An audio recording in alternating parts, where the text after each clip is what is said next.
pessoal, tudo bem com vocês? Na nossa aula de hoje nós vamos estudar as regras de proteção ao trabalho da mulher. E quando eu falo das regras de proteção ao trabalho da mulher, essa proteção ela é dividida tanto em relação ao meio ambiente de trabalho quanto à proteção à maternidade. Então, olhar para a mulher é olhar numa proteção global e esta é protegida no meio ambiente de trabalho e também ela é protegida na sua maternidade, na condição especial na qual algumas mulheres se encontram dentro da relação de emprego.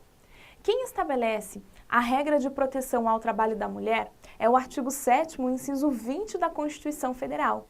E as regras de proteção na CLT estão a partir dos artigos 372 e seguintes. Quando a gente passa a analisar a proteção ao trabalho da mulher, a gente vai, num primeiro momento, entender, mas Rafaela, não seria desigual ter que olhar para a mulher de uma forma diferenciada, ter que proteger o meio ambiente de trabalho? Não. Não por quê? Em primeiro lugar, essas regras de proteção, elas visam justamente a igualdade material entre o homem e a mulher no mercado de trabalho, considerando as situações especiais nas quais as mulheres podem se encontrar ao longo de um contrato. Por isso, então, eu tenho essas regras de proteção. E quando eu falo da proteção ao meio ambiente de trabalho da mulher, eu tenho que prestar atenção no artigo 373-A da CLT. De acordo com o artigo 373-A da CLT, eu tenho uma série de situações em que o empregador não poderá fazer algumas referências de discriminação a sexo, cor, idade, situação familiar, para anúncio no emprego, para contratação, para anúncio de oferta de vaga e ainda algumas situações referentes à realização de revista e exigência de alguns exames. Vem comigo que nós vamos ler agora e passar a analisar o artigo 373-A da CLT, que traz aí para nós as principais regras do meio ambiente de trabalho da mulher. Olha só, ressalvadas as disposições legais destinadas a corrigir as distorções que afetam o acesso da mulher ao mercado de trabalho e certas especificidades estabelecidas nos acordos trabalhistas, é vedado. 1. Publicar ou fazer publicar anúncio de emprego no qual haja referência ao sexo, à idade, à cor ou situação familiar, salvo quando a natureza da atividade a ser exercida pública e notoriamente assim o exigir. 2. Recusar emprego, promoção ou motivar a dispensa do trabalho em razão de sexo, idade, cor, situação familiar ou estado de gravidez, salvo quando a natureza da atividade seja notória e publicamente incompatível. Item 3. Considerar o sexo, a idade, a cor ou situação familiar como variável determinante para fins de remuneração, formação profissional e oportunidades de ascensão profissional. Item 4. Exigir atestado ou exame de qualquer natureza para comprovação de esterilidade ou gravidez, na admissão ou permanência no emprego. 5. Impedir o acesso ou adotar critérios subjetivos para o deferimento de inscrição ou aprovação em concursos em empresas privadas em razão de sexo, cor, idade ou situação familiar ou estado de gravidez. E item 6. Proceder o empregador ou a preposto a revistas íntimas nas empregadas. O que são revistas íntimas nas empregadas? Revistas íntimas é quando os empregados ficam apenas com as suas vestimentas íntimas dentro de uma sala e o empregador realiza essas revistas. Para o TST, em alguns momentos, a realização das revistas íntimas também é considerada quando há o toque excessivo no empregado. Então, as revistas íntimas, elas são expressamente vedadas às mulheres. Mas os homens, eles podem se submeter à realização das revistas íntimas? Não. Os homens também é vedado a submissão à realização das revistas íntimas, mas não por expressa vedação legal, mas sim pela aplicação do princípio da isonomia. Se a mulher também não pode ser submetida à realização de revistas íntimas que expõem a imagem da mulher, que expõem a sua dignidade e que a expõe numa situação humilhante e vexatória, os homens também não podem ser submetidos a tal situação. Eu não posso submeter ao homem a uma situação que venha aqui a atingir a sua imagem, a sua dignidade, expondo-o em situação humilhante e vexatória. Só que em relação aos homens, essa proibição não decorre porque eu tenho um artigo da CLT, mas sim pela aplicação de um princípio da isonomia. É tão somente as mulheres que encontram vedação legal, artigo proibindo a realização das revistas íntimas. Não confundam na hora da prova revistas íntimas e revistas pessoais. As revistas pessoais são aquelas que recaem sobre os pertences do empregado. As revistas pessoais são realizadas nas mochilas, nas sacolas, nas bolsas dos empregados. Essas revistas pessoais, elas têm sido permitidas, admitidas pelo Tribunal Superior do Trabalho, desde que sejam feitas de forma razoável, desde que tenha proporcionalidade na realização dessas revistas, ok? Ainda, quando eu falo da proteção ao meio ambiente de trabalho da mulher, além de olhar para o artigo 373-A da CLT, eu tenho ainda dois dispositivos que nós precisamos nos ater, 384 e 390.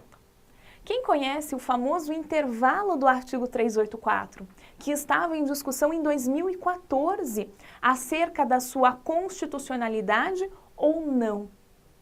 A discussão chegou lá no Supremo Tribunal Federal para saber se o artigo 384 da CLT era constitucional, era válido perante a Constituição Federal, que trouxe a igualdade entre homens e mulheres.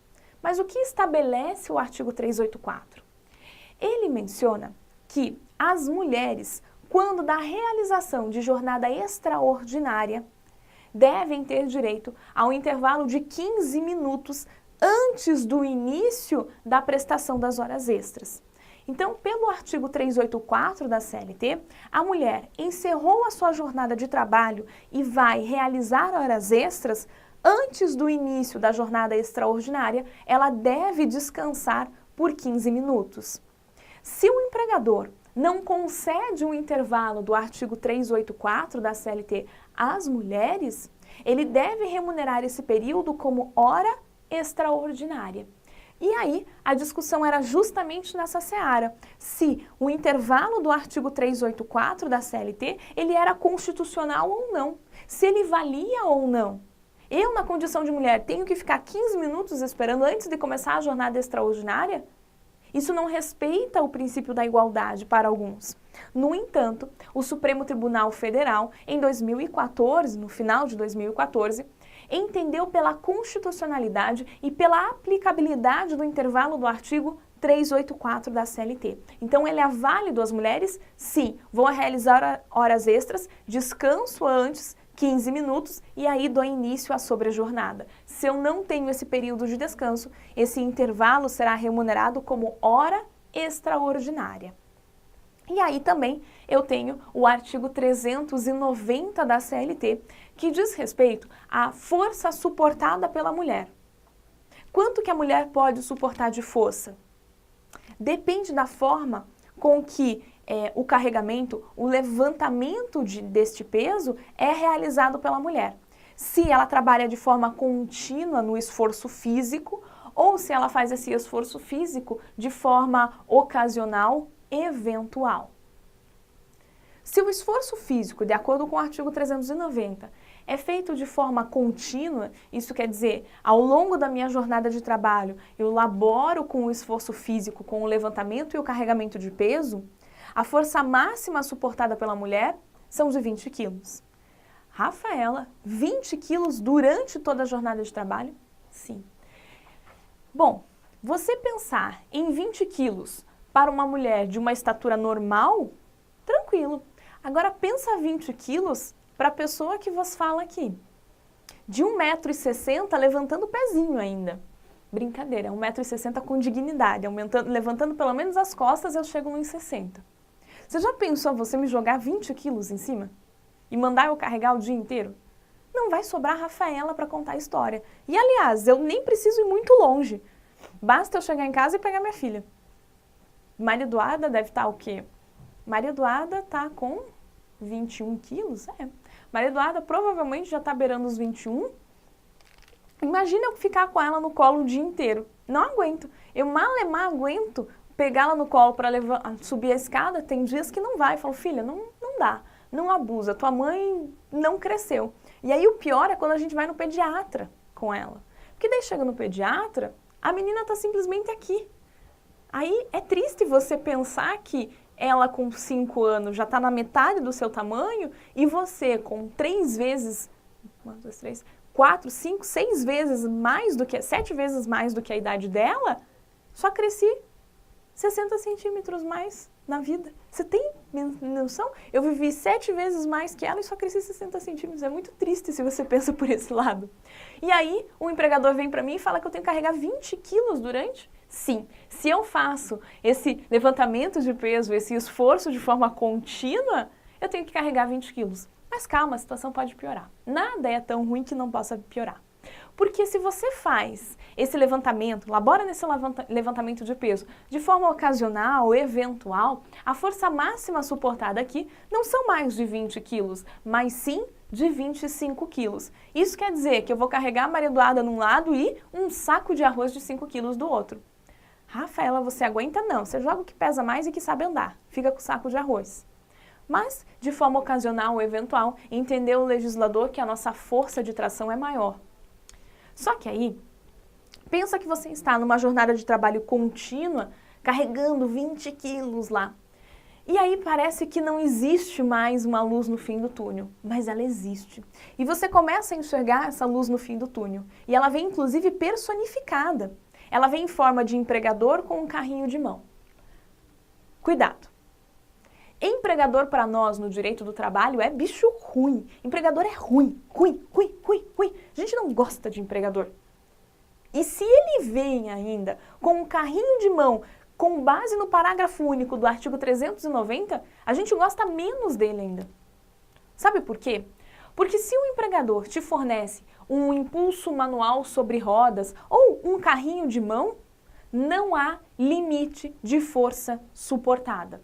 Rafaela, quer dizer que ele pode colocar 50 quilos no carrinho e mandar eu carregar? Sim, ele pode colocar 50 quilos no carrinho e mandar eu carregar. E eu vou ter que carregar? Sim, por força da disposição legal. Olha lá o artigo 390 da CLT. Ao empregado é vedado empregar a mulher em serviço que demande um emprego de força muscular superior a 20 quilos para o trabalho contínuo ou 25 quilos para o trabalho ocasional. Não está compreendida na determinação deste artigo a remoção de material feita por impulsão ou tração de vagonetes sobre trilhos, de carros de mão ou quaisquer aparelhos mecânicos. Então, se ele me fornece um carrinho de mão, não veja isso como ajuda. Ele não faz nada para te agradar. Pensa que ele é empregador. Ok, pessoal? Mas, além da proteção ao meio ambiente de trabalho, eu tenho o quê? A proteção à maternidade da mulher. E as regras de proteção à maternidade estão previstas também na CLT, nos artigos 392 e seguintes. Quando eu falo de proteção à maternidade, a primeira regra que aparece para nós é a licença maternidade. A licença maternidade é um benefício previdenciário conferido aí a todos os trabalhadores por força do inciso 18 do artigo 7º da Constituição Federal. Mas a licença maternidade é um período no qual a mulher vai ficar em casa com a sua filha ou com o seu filho, cuidando ali. Qual é o período da licença maternidade? A duração? 120 dias. Mas quando? A partir de quando a empregada pode requerer a licença maternidade? Artigo 392 da CLT. A licença maternidade, que é um benefício previdenciário, que tem duração de 120 dias, pode ser requerido a partir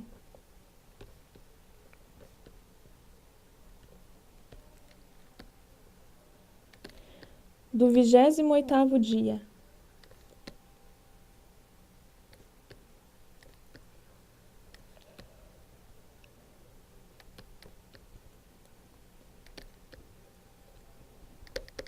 a partir do 28º dia antes do parto ou da ocorrência deste.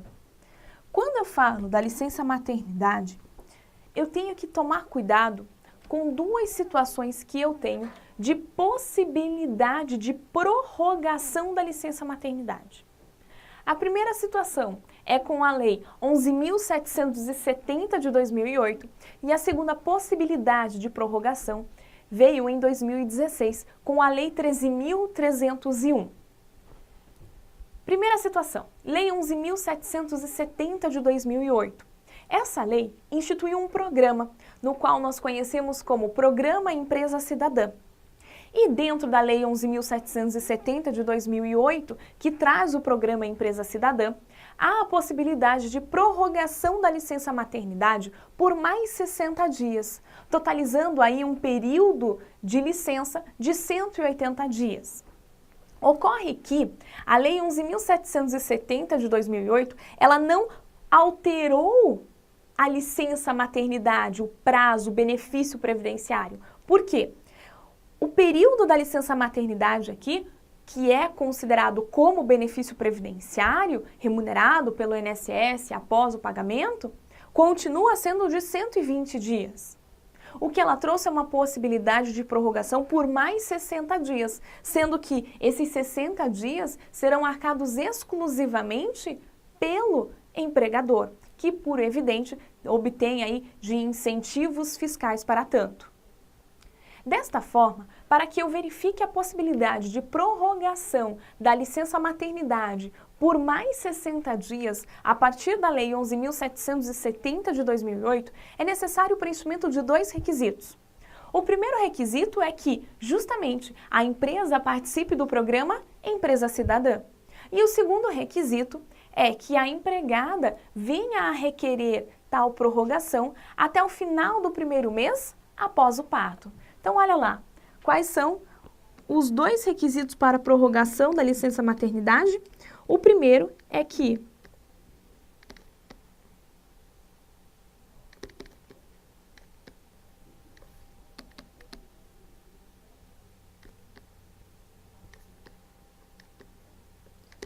participe do programa Empresa Cidadã. O segundo requisito é que a empregada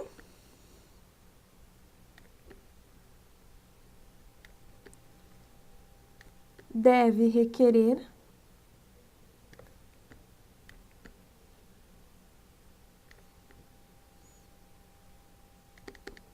a prorrogação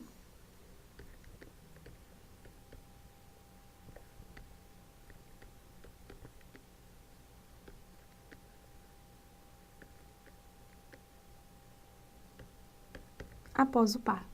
Então, esses são os dois requisitos, que a empregada participe do programa Empresa Cidadã, a empresa participe do programa Cidadã, e o empregador, a empregada venha a requerer a prorrogação até o final do primeiro mês após o parto. E a Lei 13.301 de 2016? Bom, essa lei sim alterou o próprio benefício previdenciário da licença maternidade. Isto quer dizer que alterou o artigo 71 da Lei 8.213 de 91, que trata a respeito da licença maternidade. Então, a segunda possibilidade de prorrogação da licença maternidade foi com a Lei 13.301 de 2016, que alterou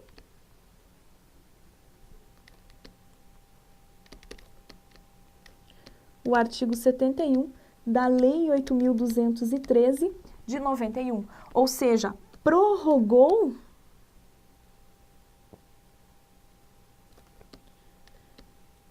a licença maternidade, o próprio benefício da licença maternidade para 180 dias. Mas quando que eu vou verificar a prorrogação da licença maternidade, quando a mulher terá direito à licença maternidade de 180 dias, à luz da Lei 13.301 de 2016? Quando ela tiver crianças, quando ela tiver um filho com sequelas neurológicas em decorrência da picada do mosquito Aedes aegypti Zika vírus. quando ela for, durante a gestação, se ela tiver sido picada pelo mosquito Aedes aegypti, transmissor do Zika vírus, e o seu filho nasceu com sequelas neurológicas em razão da picada desse mosquito, a sua licença maternidade será de 180 dias. Ok? Aqui é benefício previdenciário. O INSS, a Previdência Social, vai pagar 180 dias para a empregada. Ok? Ainda, quando eu falo da licença maternidade, esta não se resume à situação de licença maternidade em caso de nascimento do filho. Há também a concessão da licença maternidade em caso de adoção ou obtenção de guarda judicial para fins de adoção. Em caso de adoção ou obtenção de guarda judicial para fins de adoção, a empregada tem direito à licença maternidade de 120 dias, independentemente da idade da criança adotada. Artigo 392-A da CLT.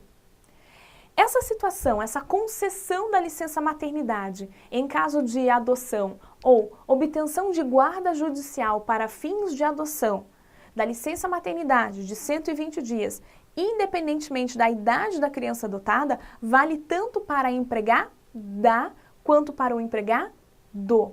Isto quer dizer que, em caso de adoção, qualquer que seja a opção sexual do casal, apenas um dos adotantes é que terá direito à licença maternidade. Seja a empregada, seja um empregador, qualquer um dos dois tem direito. Artigos 392-A e 392-C da CLT.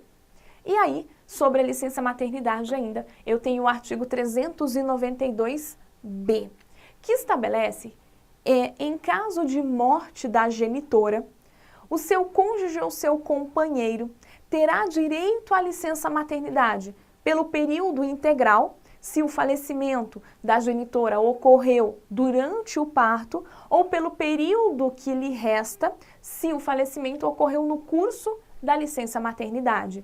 Olha lá o artigo 392-B. Em caso de morte da genitora, é assegurado ao cônjuge ou companheiro empregado o gozo de licença por todo o período da licença maternidade, se o falecimento ocorreu durante o parto, ou pelo tempo restante a que teria direito a mãe, exceto no caso de falecimento do filho ou de seu abandono. Ainda, além da licença maternidade, há algumas outras regras de proteção à maternidade da mulher. A começar pelo artigo 394-A da CLT, que foi recentemente incluído aí em 2016 também na nossa CLT. O artigo 394-A trata a respeito das empregadas que estão grávidas ou no período da lactação que trabalham em ambientes insalubres, em atividades, em operações ou em ambientes insalubres. A empregada que está grávida ou ainda que está no seu período de lactação e labora em atividades, operações em ambientes insalubres, deve ser afastada deste ambiente, devendo permanecer em um ambiente, em uma atividade salubre. Então, enquanto durar a gestação e o período da lactação que ela estiver amamentando, essa empregada deve ser afastada do ambiente insalubre, devendo permanecer em atividade salubre. Artigo 394-A da CLT. Ainda, durante a gravidez, a empregada pode se ausentar por no mínimo 6 vezes para a realização de consultas e exames médicos, sem prejuízo da sua remuneração. E ainda, a empregada tem direito à transferência de função se as condições de saúde gestacional assim o exigirem, sendo garantida o retorno à função de origem quando dá volta aos trabalhos. Quem confere esses dois direitos são os incisos 1º e 2º do parágrafo 4º do artigo 392 da CLT. Olha lá. É garantido à empregada, durante a gravidez, sem prejuízo do salário e demais direitos, transferência de função, quando as condições de saúde assim o exigirem, assegurada a retomada da função anteriormente exercida logo após o retorno ao trabalho. Item 2. Dispensa do horário de trabalho pelo tempo necessário para a realização de, no mínimo, 6 consultas médicas e demais exames complementares. Ainda, em caso de aborto não criminoso, a empregada tem direito a uma licença remunerada de 2 semanas. Cuidado com o prazo dessa licença remunerada aqui na hora da nossa prova. Por quê? O nosso examinador tende a alterar esse prazo. Ele vai falar assim: em caso de aborto não criminoso, a empregada tem direito a uma licença de 14 dias, a uma licença de 7 dias. Não, em caso de aborto não criminoso, tem direito a uma licença remunerada de 2 semanas, ok? Ainda, durante o período da amamentação, a empregada vai ter direito a 2 intervalos especiais de 30 minutos cada. Qual é o período da amamentação? Em regra e por determinação do Ministério da Saúde, até os 6 meses de idade da criança. Então, a empregada, enquanto estiver amamentando, vai ter direito a 2 intervalos especiais de 30 minutos cada, ok? E ainda, quando eu falo da proteção ao trabalho da mulher, eu tenho que lembrar do artigo 389 em seu parágrafo 1º. E cuidado com os dados que este parágrafo 1º do artigo 389 traz. É comum o nosso examinador, na hora da prova, alterar. Olha só o que ele estabelece.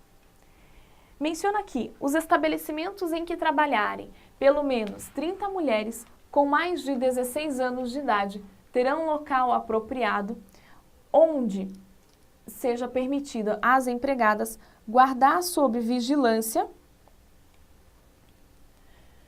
e assistência os seus filhos no período da amamentação.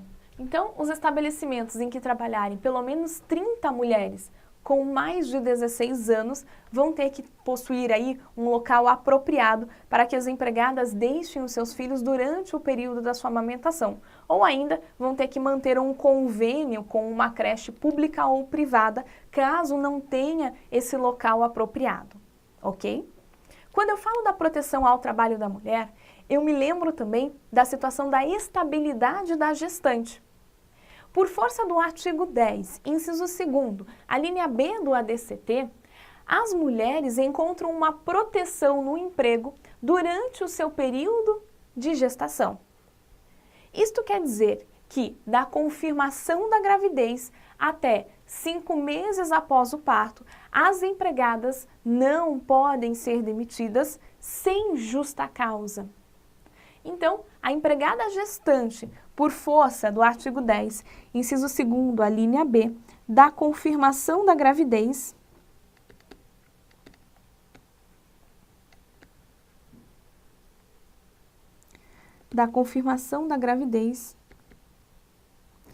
até 5 meses após o parto, nesta linha aqui, não pode ser demitida sem justa causa. Por quê? Porque ela tem uma proteção no emprego. Aqui só é admitido o quê? A dispensa por justa causa, se ela praticar uma das faltas graves descritas nas alíneas do artigo 482 da CLT. A partir do momento que eu tenho estabilidade provisória no emprego e sou demitida sem justa causa, no curso dessa estabilidade, nasce para mim o quê? O direito de reintegração. Nasce o direito de retornar ao emprego. Mas para que eu tenha direito de retornar ao emprego, eu tenho que ajuizar uma reclamatória trabalhista com pedido de reintegração. Mas olha aqui.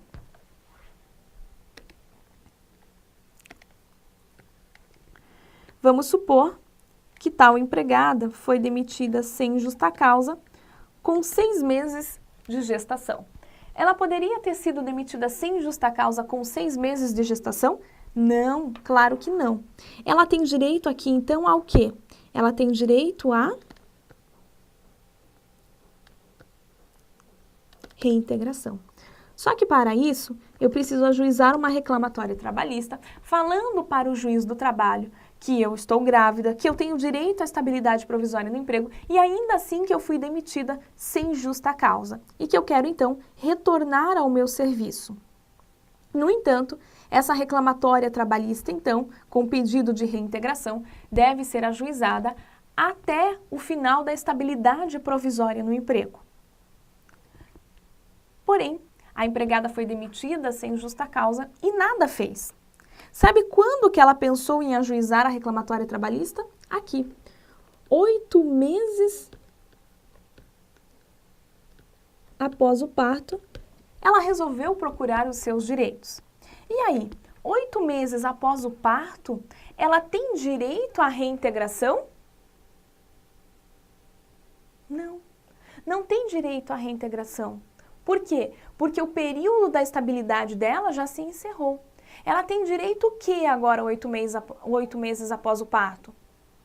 Ela vai ter direito a requerer tão somente uma indenização substitutiva, devida da data da dispensa até o final da estabilidade provisória no emprego. Mas ela não vai ter direito à reintegração.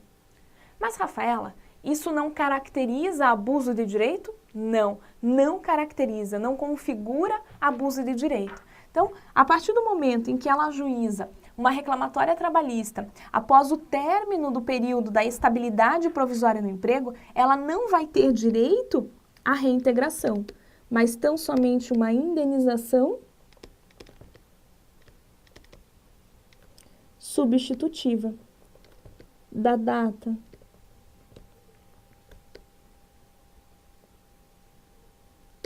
da dispensa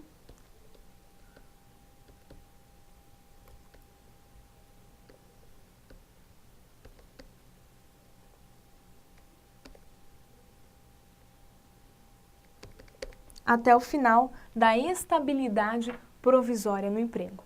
Ainda, quando eu falo da estabilidade da gestante, eu tenho que tomar cuidado com a súmula 244 do TST. Rafaela, o meu empregador precisa saber que eu estou grávida para que eu passe a ter direito à estabilidade provisória no emprego? Não. O conhecimento por parte do empregador do estado gestacional da empregada é indiferente para o reconhecimento da relação de emprego. O meu empregador, ele não precisa saber que eu estou grávida. Ainda assim, eu vou ser detentora da estabilidade? Sim. Ainda. Se a gravidez ocorrer no curso de um contrato por prazo determinado, tenho direito à estabilidade provisória no emprego? Sim. Se a empregada vier a engravidar, por exemplo, no curso de um contrato de experiência, ela tem direito à estabilidade provisória no emprego. Assim como se a gravidez ocorrer no curso do aviso prévio, seja ele trabalhado, seja ele indenizado. Artigo 391-A da CLT. Se a empregada engravidar no curso do aviso prévio, trabalhado ou indenizado, ela terá direito sim à estabilidade da gestante. E mais ainda, quando eu falo dessa estabilidade da gestante, eu tenho que olhar para a Lei Complementar 146 de 2014. A Lei Complementar 146 de 2014 ampliou a abrangência da estabilidade da gestante, conferindo que, em caso de morte da genitora, aquele que detém a guarda do seu filho terá direito à estabilidade da gestante. Olha lá a Lei Complementar 146.